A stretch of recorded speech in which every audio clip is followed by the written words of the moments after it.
Guys, good morning, જય માતાજી, જય શ્રી કૃષ્ણ. તો અમે આવી ગયા છે પાર્કમાં.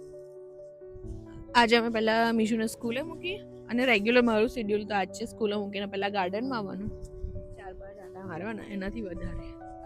જોઈ શકો છો આખું રાઉન્ડમાં ફરું, એ પણ કેટલી બધી વાર. આરામથી 3-4 કિલોમીટર હું વોકિંગ કરી નાખું. અને બસ શરૂઆત એટલી મસ્ત છે સવારની, રેગ્યુલર જેવી. અમારી શરૂઆત સવારની મસ્ત જ હોય છે, કોઈ દિવસ એવું નહીં લાગતું કે નહીં સારી હતી. અને અહીંયા જોઈ શકો છો. તો આજે આપણે ટોપિક પર આવીએ ડાયરેક્ટ હવે. તો લાઈફ ઇન લંડન, અમારી લાઈફ લંડનમાં કેવી છે, અમારું ડેઈલી રૂટીન કેવું છે, અહીંયા લિવિંગ કોસ્ટ કેટલો છે, બધું તમને આજના વિડીયોમાં તમને જોવા મળશે. તો વિડીયોને તમે લાસ્ટ સુધી જોજો. સોરી. અમારી ચેનલ પર તમે નવા હોવ તો ચેનલને સબસ્ક્રાઇબ કરજો, વિડીયોને લાઈક કરજો. તો અંત સુધી રહેજો, મજા આવશે આજના વિડીયોમાં. સો હેલો ગાઈઝ, આજે અમે નક્કી કર્યું છે, અમે ડિસ્કસ કરીશું યુકેમાં અમારી લાઈફ વિશે. તો આમ જોવા જઈએ તો મોસ્ટલી બધાની લાઈફ અહીંયા સેમ જ ચાલતી હોય છે. એમાં વાત કરીશું કેયુરની. ધારો કે કેયુર સવારે અર્લી મોર્નિંગમાં ઉઠે 4 વાગે, ત્યાર પછી એ જોબ જાય, જોબથી ઘરે આવે, બસ સેમ આ રૂટીન એમનું ફરતું રહે.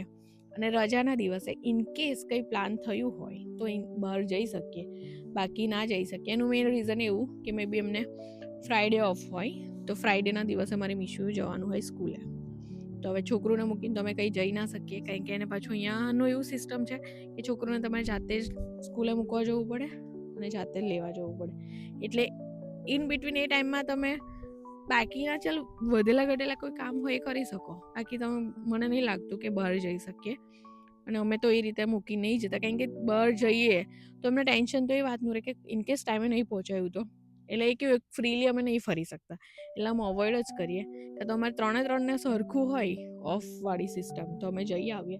બાકી તો અમારી લાઈફ તો જોવા જઈએ તો બહુ સિમ્પલ ને આવી જ છે. એક ફિક્સ શેડ્યુલ છે, સવારે ઉઠો, કામ પર જાઓ, પછી બાકીનું જે હોય તે. એટલે એક સર્કલમાં લાઈફ ફર્યા કરે છે. એટલે એવી કંઈક સારું છે લાઈફમાં, દરેક એક્સપિરિયન્સ થવા જોઈએ. અને કેવું તમે પોતાના પગ પર ઊભા થતા હોય એટલે આ બધી વસ્તુ લાઈફમાં એક્સપિરિયન્સ તો થશે જ. અને નવો એક એક્સપિરિયન્સ છે, તો પણ અમને ગમે છે. તમને કેયુર જણાવશે કે કેમનું અહીંયાનું લિવિંગ કોસ્ટ છે, કે કઈ રીતનું મેનેજમેન્ટ કરીએ છીએ અમે ફાઇનાન્શિયલી. હવે કેયુર આગળ બતાવશે તમને. તો હવે ઈશ્વરે તમને આગળ જણાવ્યું કે લાઈફ લંડનની કેવી છે. મારું પણ એવું જ એક રૂટીન છે કે ભાઈ સર્કલમાં ફરતા હોય લૂપમાં, બસ એવું જ લાગે. અમુક વાર તો આપણને અહીંયા બોરિંગ પણ લાગે કે સાલું ક્યાં આપણે ફસાઈ ગયા એમ. પણ અધર હેન્ડ બીજી બાજુ જોવા જઈએ આપણે તો એવું લાગે કે ના બરાબર પણ છે, કેમ કે અહીંયા તમારો ઓપોર્ચ્યુનિટી અહીંયા વધારે છે, અર્નિંગ તમારું અહીંયા ગાડી સારું છે. ઇન્ડિયાની કમ્પેરિઝન કરીએ ને તો અહીંયા તમને મિનિમમ વેજ અત્યારે આ ફર્સ્ટ એપ્રિલથી ચેન્જ થયો છે ગવર્મેન્ટનો, તો તમને પર અવરલી £12.72 ગવર્મેન્ટ તમને અહીં પે કરે. મતલબ કોઈ બી એમ્પ્લોયર તમને હાયર કરે તો એમને મિનિમમ આટલો રેટ તમને આપવો જ પડે.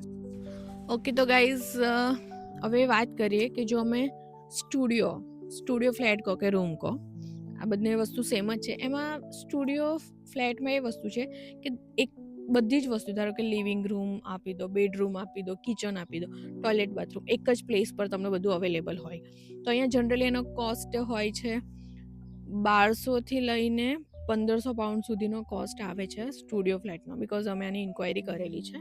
અને બાકીનું અમુકમાં ઇન્ક્લુડેડ હોય છે, અમુકમાં એક્સક્લુડેડ હોય છે, ડિપેન્ડ્સ કરે કેવા એરિયામાં છો અને કઈ રીતની પ્રોપર્ટી છે. લાઈક કે ફ્લેટમાં પણ હોય છે ને ઘરમાં પણ આવી રીતનું બનાવેલા હોય છે, તો એ ડિપેન્ડ્સ કરે છે. બીજી વસ્તુ હોય છે કે શેરિંગ. તો અત્યારે અમે શેરિંગમાં રહીએ છીએ, તો દરેક વસ્તુના ફાયદા પણ છે ને નુકસાન પણ છે. ધારો કે તમે પોતાનું એક હાઉસ લો, આવી રીતે ધારો કે અમે સ્ટુડિયો ફ્લેટ લો, તો એનામાં તમારી પોતાની ઇન્ડિપેન્ડન્સી છે, મતલબ કે તમે છૂટથી ગમે તે રહી શકો છો, એ કરી શકો છો તમારા ટાઈમ પ્રમાણે.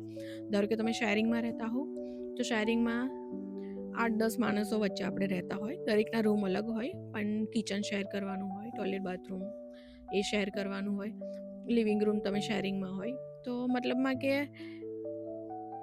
દરેક પર્સન અલગ અલગ હોય, એનો ઉઠવાનો ટાઈમ અલગ હોય, સુવાનો ટાઈમ અલગ હોય, કામનો ટાઈમ અલગ હોય. લાઈક દરેક એક્ટિવિટી નવા ધોવાથી માંડી દરેક દરેકનો અલગ પ્રેફરન્સ હોય, દરેકના અલગ માઇન્ડ હોય, કારણ કે 10 માણસ રહેતા હોય તો દરેકના માઇન્ડ અલગ અલગ હોય, માઇન્ડસેટ અલગ અલગ હોય, એટલે તમારે કેવું કોમ્પ્રોમાઇઝ કરીને એ જગ્યા પર રહેવું પડે. પણ એમાં આ બધી વસ્તુ કરતાં લિવિંગ કોસ્ટ થોડો ઓછો થઈ જાય છે, બરાબર. અને બીજી વસ્તુ, જો એઝ અ લાઈક હું આખું ઘર લાઈક 4 BHK યા 5 BHK આખું મેં જો એઝ અ રેન્ટ પર લઈ લઉં અને મેં પણ રહું અને બાકીના 4 રૂમ ધારો કે ભાડે આપી દઉં, તો આ વસ્તુ અમે કરેલું પણ છે, એટલે હું તમને કહું છું. હા, તો એમાં તમને ફાયદો પણ રહે કે ચલો આ બધી રૂમો ભરેલી હોય તો તમારો જે રેન્ટ હોય એ નીકળી જાય, તો કદાચ તમારો ઉપરનો લાઇટ બિલ કે આનો ખર્ચો આવી શકે. બટ એમાં બીજી બાજુ એવું પણ થઈ શકે કે કોઈક એવો ટાઈમ પાછો આવી જ જાય કે જ્યારે તમારો રૂમ ખાલી પડે, તો અલ્ટિમેટલી કેવું તમને હરખું જ પડી રહે, કારણ કે એ પાછો કોસ્ટ આપણા માથે આવી જાય. એટલે ચાલો 2-3 મંથ આપણે વિધાઉટ રેન્ટ એ ઘરમાં રહી લીધું, ખાલી ઉપરનો આપણે કોસ્ટ આપીને, ધારો કે ઇલેક્ટ્રિસિટી બિલ, ગેસ બિલ એ બધો, પણ બાકીનું જોવા જઈએ તો પછી રૂમ બૂમ ખાલી પડે તો એ તો આપણું તો જે રેગ્યુલર જે એવરેજ ભરતા હોય તો ભરવાનું ને, ઉપરને જે રૂમો ખાલી પડે એનુંય ભરવાનું થાય. મતલબમાં કે તમને બધું એવરેજ જ પડી રહે જોવા જઈએ તો.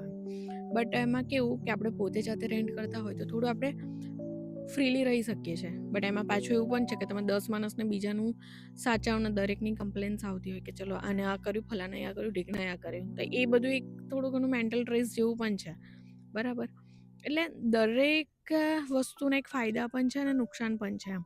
તો બસ આ રીતનું હતું. તો અહીંયા ફ્લેટ શું કે સ્ટુડિયો ફ્લેટથી માંડીને શેરિંગની બધાની પ્રાઇસ અલગ અલગ છે અને બંનેના ફાયદા અને નુકસાન પણ છે. બસ તો આજ મારા તરફથી આટલું હતું તમને જણાવવા પૂરતું. અને અત્યારે પાછો વરસાદ ચાલુ થઈ રહ્યો છે, કારણ કે અહીંયાના વેધરની માણસની કોઈની ગેરંટી લઈ શકાય એવું છે નહીં. ઓકે, તો ગાઈસ ગાર્ડનમાં હતા, વરસાદ ચાલુ થઈ ગયો હતો, તો પછી અમે ઘરે આવી ગયા. હવે થોડું વેધર સારું થયું તો હું બેકયાર્ડમાં આવ્યો છું. તો આપણે આપણા વિડીયોને કન્ટિન્યુ કરીશું. હવે તો અહીંયા સૌથી મોટો એક્સપેન્સ હોય છે હાઉસ રેન્ટિંગનો. તો હું એક કપલની વાત કરીશ કે એક કપલને અહીંયા ગાડી પર મંથ કેટલું રેન્ટ ચૂકવવું પડે છે. જો તમે પ્રાઇવેટ રેન્ટ કરો છો પોતાની પ્રોપર્ટી અહીંયા ગાડી, હું 1 BHKની વાત કરીશ અહીંયા, તો એ આરામથી આઉટસાઇડ લંડન 1100 પાઉન્ડથી લઈને 1500 પાઉન્ડની વચ્ચે પર મંથ 1 BHKનું અહીં ગાડી રેન્ટ હોય છે. અને જો તમે લંડનમાં તમે રેન્ટ પર લો છો પ્રોપર્ટી તો એ વધારે હોય છે, આરામથી 1800 પાઉન્ડથી ઓનવર્ડ જાય છે, તો બહુ એક્સપેન્સિવ છે. તો મોસ્ટલી પબ્લિક અહીંયા પ્રિફર કરતી હોય છે કે આઉટસાઇડ લંડન રહીએ, તો કેવું કે થોડું આપણી બચત પણ સાથે થાય. અને ત્યાર પછી જો સૌથી મોટો કોસ્ટ હોય છે તો પબ્લિક ટ્રાન્સપોર્ટેશનનો. અહીંયા પબ્લિક ટ્રાન્સપોર્ટેશન પર પર્સનની વાત કરું પર મંથની તો આરામથી એ 180થી લઈને 200 પાઉન્ડ સુધી થઈ જાય છે. અને તો કપલની વાત કરીએ તો એ મલ્ટીપ્લાય કરીને મતલબ ડબલ થઈ જવાનું છે.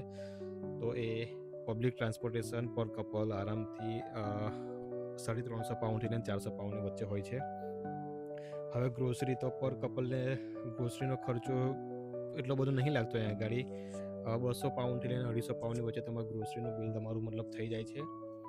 ત્યારબાદ આપણે વાત કરીશ તો utilities, light bill, gas bill, water bill, internet, તો એ બધું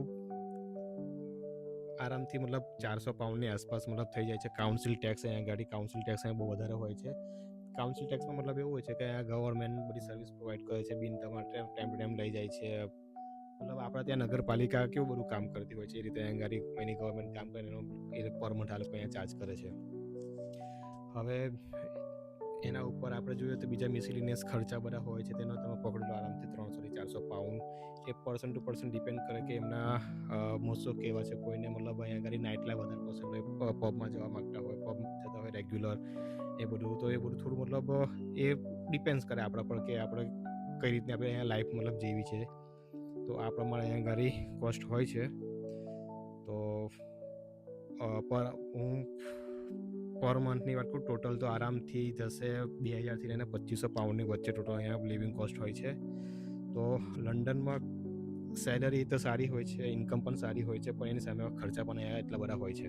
કે તો ગાઈઝ જે કેવી રીતે તમને આગળ ઇન્ફોર્મેશન આપી એ 1 BHKને રિલેટેડ હતી. તો આમ જોવા જઈએ જો તમે શેરિંગમાં રહેતા હોવ તો અલ્ટિમેટલી થોડો કોસ્ટ તમારો ઓછો થઈ જાય ઇન સેન્સ કે જો તમે એકલા જાતે આખું 1 BHK રેન્ટ કરતા હોય, જાતે પોતે લઈને કરતા હોય, તો કાઉન્સેલિંગ બિલ છે, માંડો ગેસ બિલ છે, લાઇટ બિલ છે અને વાઈફાઈ બિલ છે, એ બધું તમારે ઓનલી તમારે જ જાતે જ આપવું પડે. તો એ થોડું વધારે કોસ્ટલી થઈ જાય, બટ તમે શેરિંગમાં રહેતા હોય તો અલ્ટિમેટલી જે આ બધા બિલ છે એ શેર થઈ જતા હોય છે, તો એવરેજ કોસ્ટ તમને થોડો ઓછો પડે. બસ થેન્ક યુ સો મચ અમારા વિડીયોને લાઇક કરવા માટે. જે લોકો લાઇક કરી રહ્યા છે, જે લોકો લાઇક નહીં કરી રહ્યા, બસ અમને એ જ કહેવાનું કે પ્લીઝ ખાલી એક થંબનેલ પર ક્લિક કરવાનું હોય છે, તો પ્લીઝ તમે અમારા વિડીયોને લાઇક કરો, તો અમને પણ થોડું મોટિવેશન મળે, તો અમે પણ થોડું ઘણું કંઈક થોડું સારા વિડીયો બનાવી શકીએ. Okay, so thank you so much.